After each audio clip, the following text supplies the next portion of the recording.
Judas Priest is one of the most iconic and influential bands in the history of heavy metal. With a career spanning over 5 decades, the band has not only shaped the sound of metal but also defined its image and attitude. From their early days in Birmingham, England, to their status as global metal legends, Judas Priest's music has been a relentless force, inspiring countless bands and leaving an indelible mark on the genre.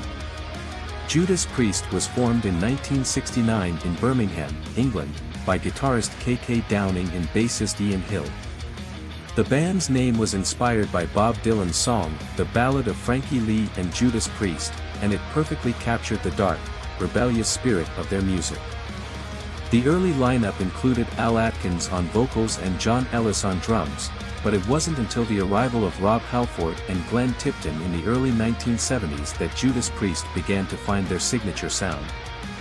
The band's debut album, Rock-A-Rolla, 1974, was a modest start, blending hard rock with progressive elements. While it didn't achieve commercial success, it laid the groundwork for what was to come.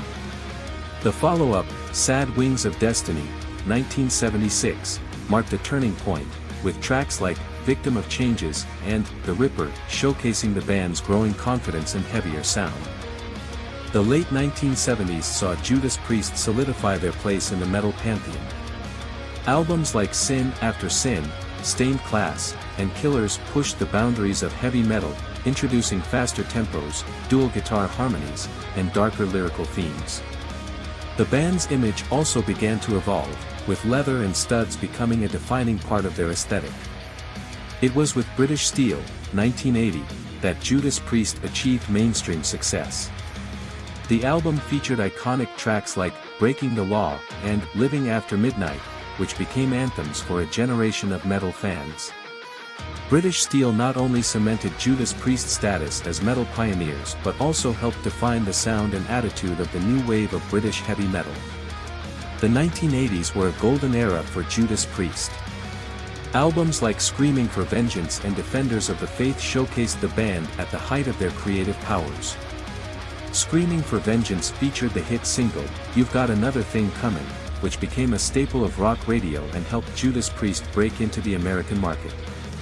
During this period, Judas Priest also became known for their electrifying live performances.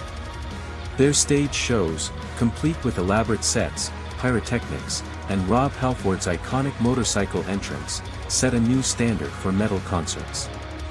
The live album Priest, Live, captured the band's energy and cemented their reputation as one of the greatest live acts in metal. In the mid-1980s, Judas Priest experimented with their sound, incorporating synthesizers and more commercial elements. The album Turbo was a departure from their traditional style, with tracks like Turbo Lover showcasing a more polished, radio-friendly sound. While the album was commercially successful, it divided fans and critics. The follow-up, Ram It Down, saw the band returning to a heavier sound, but it was met with mixed reviews. Despite this, tracks like Ram It Down and Blood Red Skies demonstrated that Judas Priest still had plenty of fire left in them. In 1990, Judas Priest released Painkiller, an album that marked a triumphant return to their thrash-influenced roots. With its blistering riffs, thunderous drums, courtesy of new drummer Scott Travis, and Rob Halford's soaring vocals, Painkiller was a tour de force of heavy metal. The title track, Painkiller, is widely regarded as one of the greatest metal songs of all time, and the album as a whole is considered a classic. The 1990s were a turbulent time for Judas Priest. Rob Halford left the band in 1992 to pursue solo projects, leaving a void that was difficult to fill. The band recruited Tim "Ripper" Owens as their new vocalist and released 2 albums, Jugulator, 1997, and Demolition, 2001, which explored darker, more industrial sounds. While these albums had their moments, they failed to capture the magic of the Halford era. In 2003, Rob Halford rejoined Judas Priest, much to the delight of fans.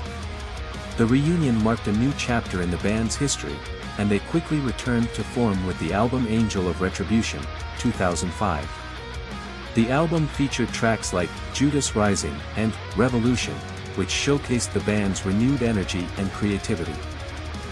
In 2008, Judas Priest released Nostradamus, an ambitious double album that told the story of the famous French prophet.